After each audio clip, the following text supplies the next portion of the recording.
dairy farmers, and especially in California, need to know right now about DC and what's happening and affecting them? The way I describe it is we spent about 4 years with the tractor buried in mud up to its axle, and now we're doing 80 on the interstate. It's been very busy in Washington. For the dairy farmer, though, know that, and to Secretary Vilsack's credit at USDA and the Biden administration, did tremendous work on the federal milk marketing order reform. 25 years, we finally got it reformed.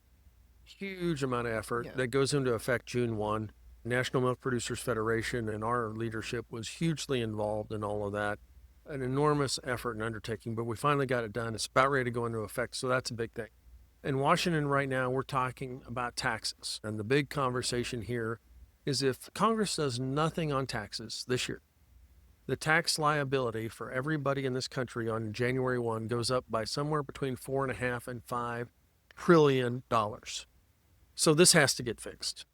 And this is when the president talks about one big, beautiful bill that does the budget reconciliation and the taxes and the debt ceiling and all these different things. That's what he's talking about.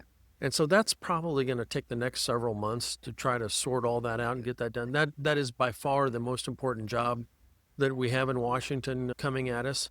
And then I think from there, we've got the Farm Bill and lots of other sundry issues with regard to, actually, I'm going to spill a little tea here. Next week, I am hugely excited that the Senate Ag Committee is going to have a hearing about whole milk back in schools. Okay. And this is a bill that National Milk has been working on for some time. Last year in the House, we had a standalone bill in the House of Representatives on this issue. It passed 330 to 99. A majority of Democrats, a majority of Republicans all voted for Pretty this. bipartisan. Hugely popular issue. It was actually the chairwoman of the Senate Ag Committee, Debbie Stabenow, that jammed it all up in the Senate. So now the Senate Ag Committee, under Senator Bozeman, the chairman of the committee from Arkansas, wants to have a hearing on this. That's a huge signal that we're ready to rock and roll on this thing. That is a huge deal for kids in this country, for the dairy industry, for everybody involved. And so why is it a big deal? Did they take whole milk out for a while, thinking that it was too much fat, I'm guessing? Yeah, I think Michelle Obama initiated all of that when she did everything she did in the school lunch program. I think it was in 2012. Okay. She's the one that said you can only have skim milk in schools. And as we know now with RFK Jr. and the Make America Healthy Again thing, all this conversation about fat and especially milk, whole milk for kids and especially young kids is the best thing that they can possibly have. And whole milk doesn't make people fat. And in fact, one of the things that I've learned as the dairy guy now, and we're on a podcast, let's talk about this. So I asked my family, my wife's an optometrist, she's a doctor. I've asked a nephew that's getting ready to graduate with his MD here in a little over a month. My kids are 23 and 27. I said, okay, so skim milk, 1%, we know what that is. 2% milk is 2% milk. Whole milk is what? And you know what the answer I get so often is? It's 100%. Yeah. There's nothing else. Right. That is nothing else in it. No, it's about 3.25%. Yeah.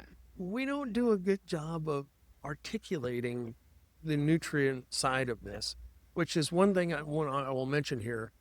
On the checkoff side of the equation, of course, we work very closely with DMI on the checkoff. The work that they are doing with the Mayo Clinic on helping everybody understand each micronutrient in milk does a very specific thing in terms of human health. I think that's some of the coolest research that's ever been done.